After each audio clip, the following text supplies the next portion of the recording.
नमस्कार। दो बड़े प्लैनेट अपनी चाल बदल रहे हैं। अपनी नॉर्मल कंडीशन से वो एबनॉर्मल होने जा रहे हैं। देवगुरु बृहस्पति अस्त होने जा रहे हैं। जब कोई प्लैनेट, जब कोई ग्रह सूर्य के बहुत नज़दीक आ जाता है तो वो अस्त मान लिया जाता है। और जब देवगुरु बृहस्पति और शुक्र दोनों ही अस्त होते हैं, अभी यहाँ पर क्लियर कर दें कि अभी सिर्फ देवगुरु बृहस्पति अस्त हो रहे हैं। जब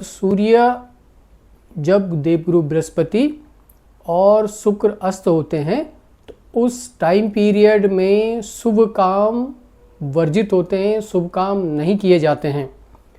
जैसे शादियाँ, गृह प्रवेश, नए कोई बिजनेस, नए कोई इनॉग्रेशंस, ऐसी चीज़ें टाल दी जाती हैं जब देवगुरु बृहस्पति और दैत्य गुरु शुक्र अस्त होते हैं। तो 14 जुलाई से देवगुरु बृहस्पति अस्त होने जा रहे हैं और ये 12 अगस्त तक अस्त रहेंगे। तो इस दौरान शुभ काम नहीं किए जाते हैं। जो लोग सनातन को हिंदू धर्म में विश्वास रखते हैं वहाँ मोस्टली ऐसा होता है। लेकिन इन ग्रहों का प्रभाव पूरे विश्व पर और पूरे मानव जीवन पर इसका प्रभाव पड़ता है। दो बड़े प्लैनेट देवगुरु बृहस्पति अस्त होंगे और शनि वक्री हो जाएंगे 26 जून से। इस दौरान देश, दुनिया पर, मानव जीवन पर क्या प्रभाव होगा, इस पर बात करेंगे। शनि वक्री होने जा रहे हैं मीन राशि में, जल तत्व की राशि में, और देवगुरु बृहस्पति कर्क राशि में अस्त होंगे और वो भी जलीय राशि में। और 15 जुलाई को जब देवगुरु बृहस्पति अस्त होंगे, शाम को 5:56 पर एग्जैक्टली टाइम, तो उस समय की कुंडली पर अगर जाते हैं तो धनु लग्न की कुंडली बनती है और काल सर्प योग बनता है। इस देवगुरु बृहस्पति और चंद्र की युति को, कंजंक्शन को बहुत शुभ माना जाता है। लेकिन ये युति 8th हाउस में बनेगी। 8th हाउस में चंद्र नीच के हो जाते हैं और देवगुरु बृहस्पति को भी 8th हाउस में अच्छा नहीं माना जाता है। शनि की तीसरी दृष्टि मंगल पर होगी और मंगल की चौथी दृष्टि शुक्र और केतु पर होगी। अब इसके क्या मायने हैं?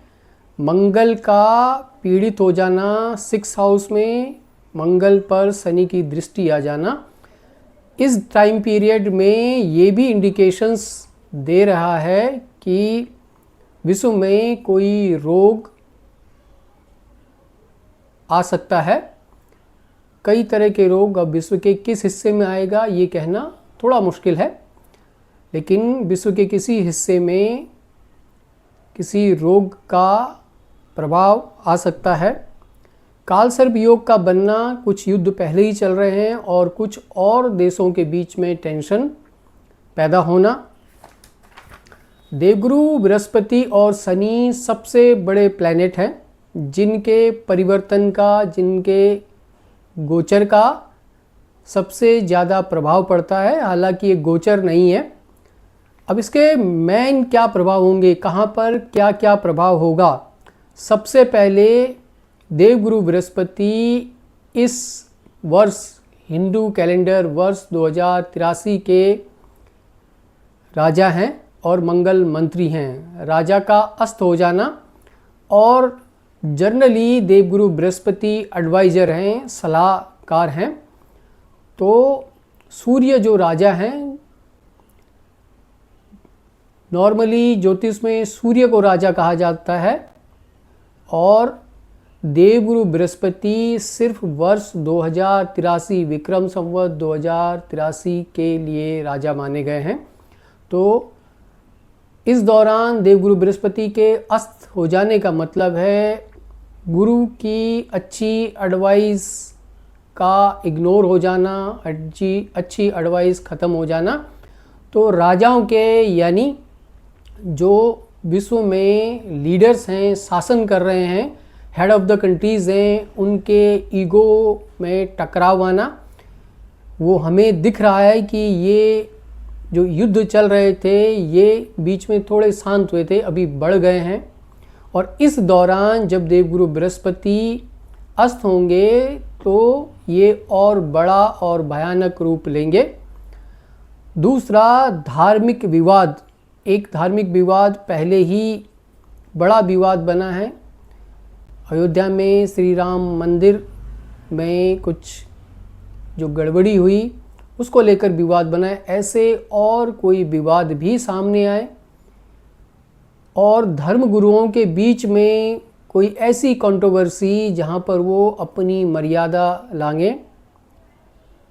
गुरु कर्क राशि में है, जलीय राशि में, शनि भी जलीय राशि में है। तो इस दौरान भारी वर्षा से नुकसान, जल से नुकसान और तूफानों से नुकसान।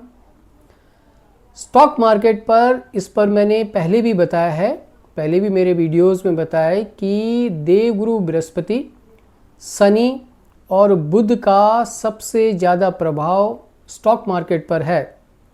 और इस दौरान यानी 15 जुलाई से 12 अगस्त के बीच में स्टॉक मार्केट में बड़े अप डाउन और ऐसी न्यूज आ सकती है जैसी हम कभी कभी बीच में पढ़ते हैं कि मार्केट बड़े लेवल पर क्रैश हुआ और हजारों करोड़ लोगों का डूब गया एक दिन में।